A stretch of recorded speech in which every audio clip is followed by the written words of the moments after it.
Hey, what's up? Hello, everyone. Welcome into Fantasy Filmball, the show where we turn movies into sports and sports into something we don't talk about here. My name is Matt. And my name is Dyl. Today we are talking about one of my most anticipated movies of the year, The Little Mermaid. But before we dive into this, if you are new to the channel, please consider dropping a like, dropping a subscription, because we are talking brand new movies, box office, and Oscar prospects each and every week. But let's not waste any more time. Dive into this discussion about The Little Mermaid. I guess, Matt, what are your initial thoughts here? I guess initial thoughts, I know we've both definitely been a little bit more kind to this movie in terms of anticipation. A lot of people on the internet have been trashing this movie for various reasons. I think a lot of people have been upset about the movie being remade in the first place. A lot of people have been stupidly upset about Halle Bailey being in it. That's the stupidest shit ever. And also people have been upset at the visuals of this movie. But I know we've both been a little bit more optimistic about the film. And now that it's out, before we start talking about it, I think we do need to talk about the original movie that this is based on, just to get a groundwork of how we feel about The Little Mermaid. And I just rewatched the original 1989 Little Mermaid just earlier this week in preparation for the movie. And before watching it this time, I was kind of like, on the movie. After watching it, I really, really loved this original film. I think it was like a revolutionary moment in terms of movie musicals, specifically like animated musicals, bridging the gap between Broadway and animation. I really, really loved it. I had a great time. It's not Beauty and the Beast, it's not The Lion King, but it's a really good animated movie. So, I was also like you. Back in the past, I was very, very low on the original Little Mermaid. Like, I thought the music was great.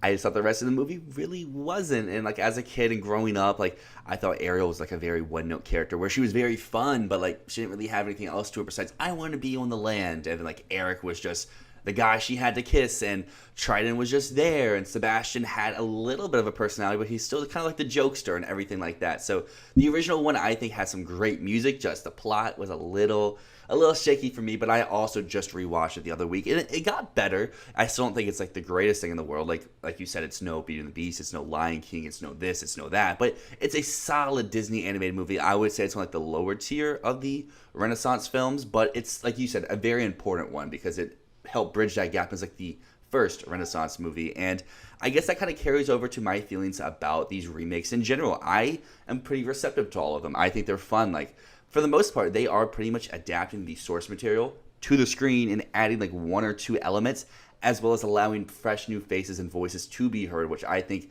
is a very cool thing, because whether it's Halle Bailey here or some other people in other movies, it's just bringing a new perspective to some of these characters, which, in my opinion, we'll talk about a little bit more later, is really elevating some of the source material. So I think we should start with the best thing of this movie, and that would be Halle Bailey's leading performance as Ariel. I mean, we all knew she could sing, and I really admire how she brings like a fresh interpretation to this beloved character, because, you know, there was a whole controversy of like, why cast her? And I think she really just proved all of the haters wrong, saying like, this is why you cast me, because I feel like she just infuses so much soul, spirit, and like spunk to this character.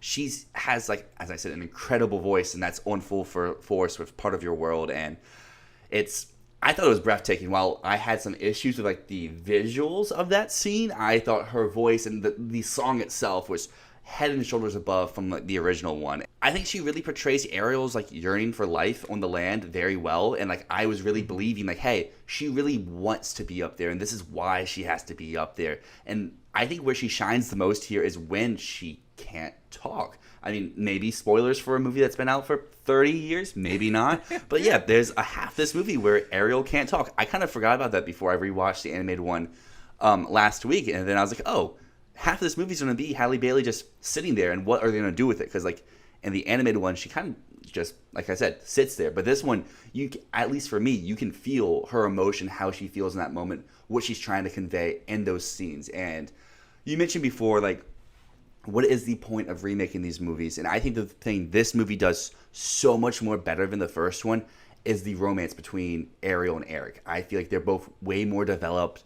I feel like they're both way more invested in each other. They actually have things in common. Like, we get a little bit of Eric's backstory, how he's an orphan, how he really just wants to explore the world, and how he doesn't really feel fit where he's at. And just like that, Ariel, while she's not an orphan, she just has one parent, and she really does not fit where she's at, and she wants to explore the world as well. And I feel like they did a great job of not only casting two actors that are very connective and have great chemistry, as well as just giving them all that backstory that really just elevates it all. That I think that really just drives full force when we get to like Kiss the Girl and some of those scenes where they're going around the town until we reach our eventual conclusion, where I know there's been a little bit of debate online of how people feel about the ending, but I feel like all of that extra stuff really just drives force for that ending to make it so much more impactful.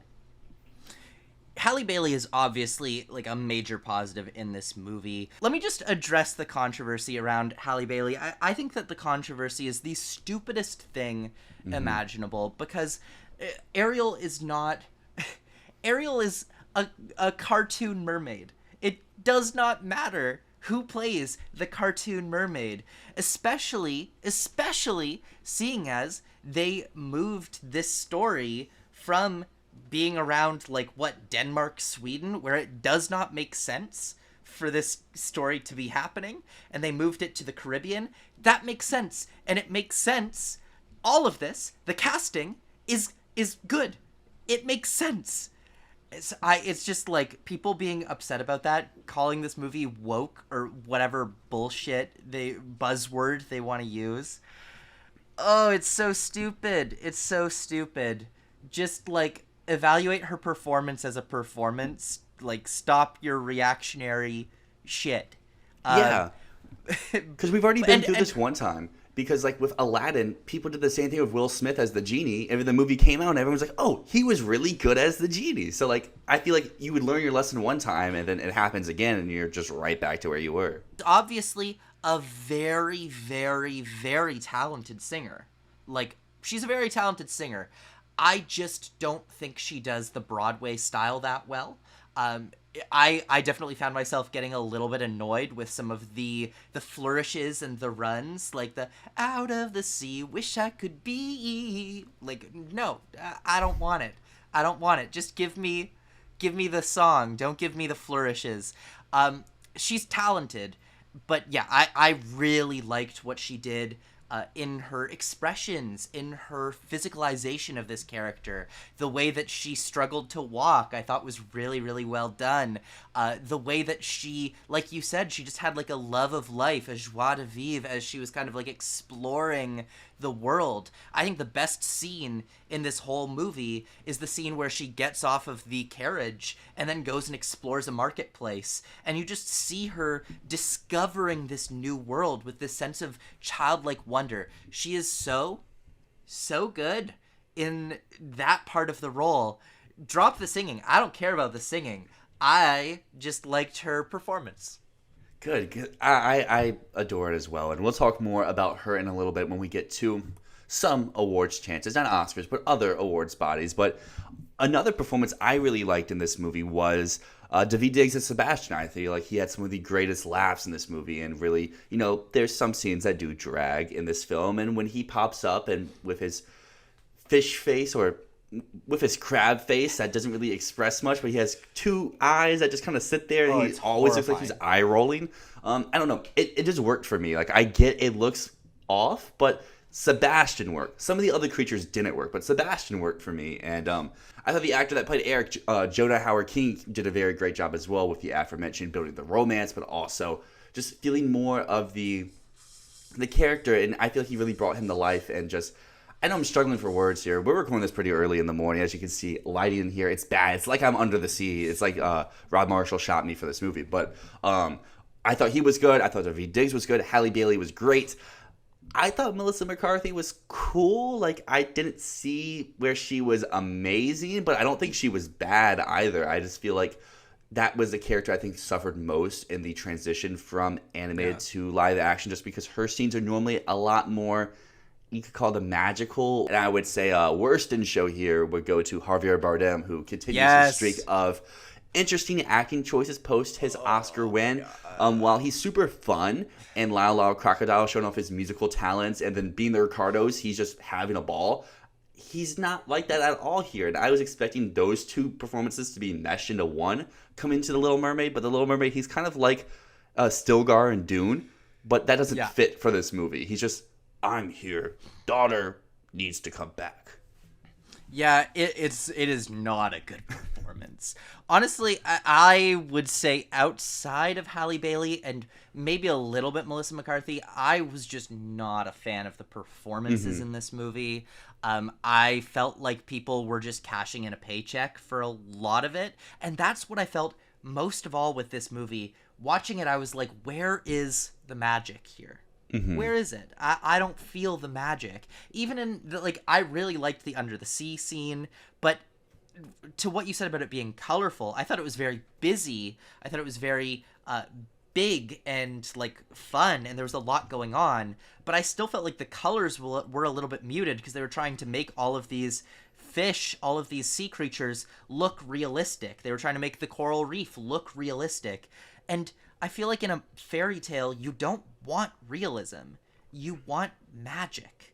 Yeah. And this didn't have the magic. So you may ask where the magic is, and that leads us to our next section of the best additions to this film, because I feel like that magic carries over into the romance I talked about before. I feel like that really elevates this material here. I also think that Halle Bailey does a magnificent job in the leading role, and I mentioned it a little bit before, but I feel like Daveed Diggs has some great comedy moments, and I know the animals are going to get hated in this because of various songs they may sing or just how they look, or maybe who's even cast as them, but I felt like that trio of Scuttle, Sebastian, and Flounder all were very enjoyable when they were on screen. Did they add much? Maybe, maybe not, but when they were there, I at least had fun with them, and I would say that would be my biggest criticism for the movie. You add about 40 minutes to the runtime, and outside of the stuff that's for the romance, I didn't feel like the rest of it really added much, but I won't say I didn't enjoy while watching. In terms of the additions to the film,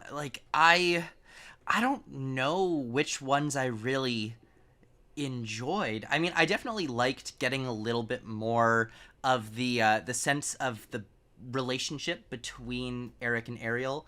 Definitely enjoyed that. I thought some of the changes in Kiss the Girl were very, very strong. The way that scene kind of flowed, I thought was really good.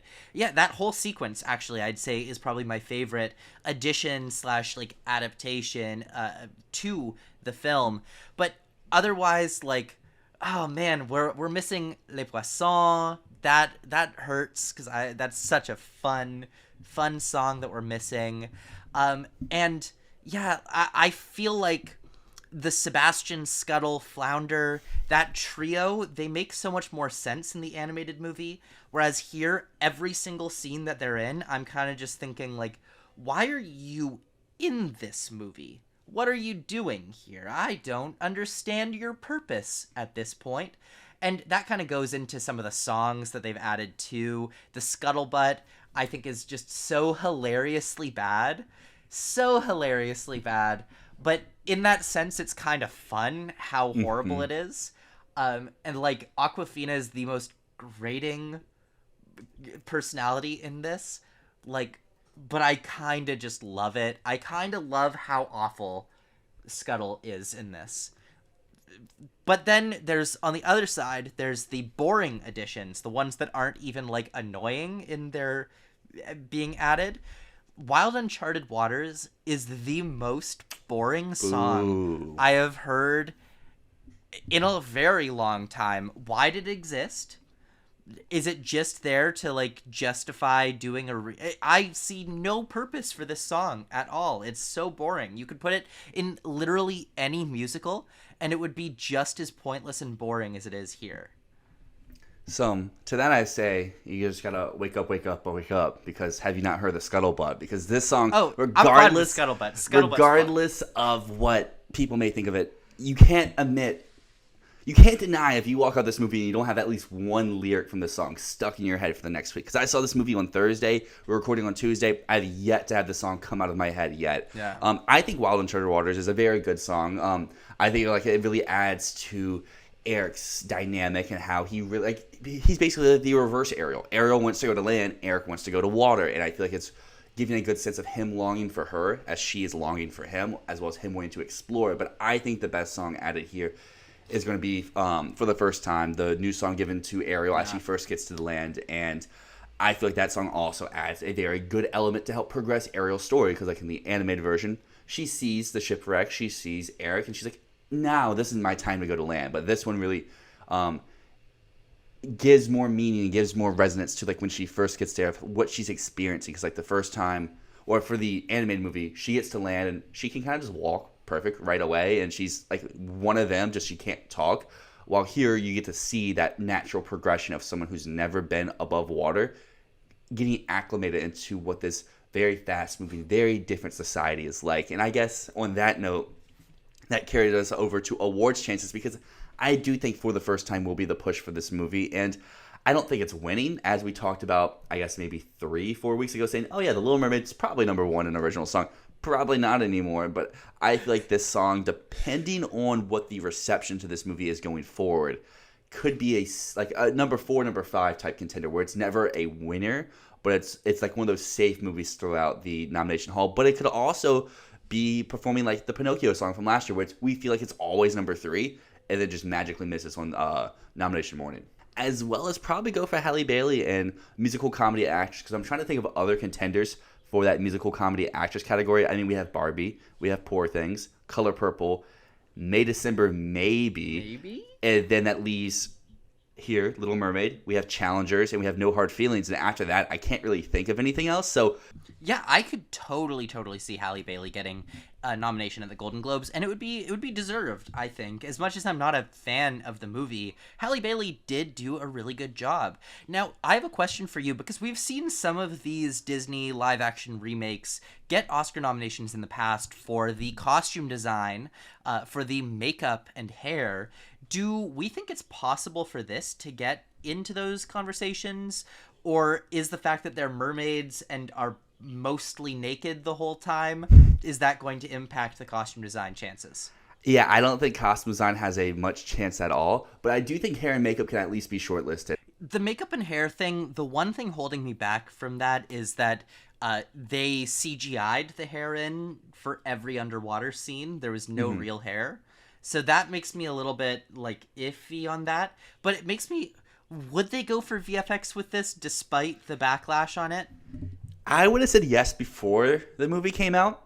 After its performance, I don't think it's going to be like big enough like The Lion King was to overcome the naysayers. Because I feel like this is going to be shortlisted. I don't see a world where this does not get shortlisted. But that brings us to the end of this discussion on The Little Mermaid. Thank you so much for watching. Make sure that you go down into the comments. Let us know what the scuttlebutt is, the who said what was your favorite part of this movie, least favorite part. Let us know. And as always, thank you so much for watching. As always, my name is Matt. My name is Dyl, and this is Fantasy Filmball.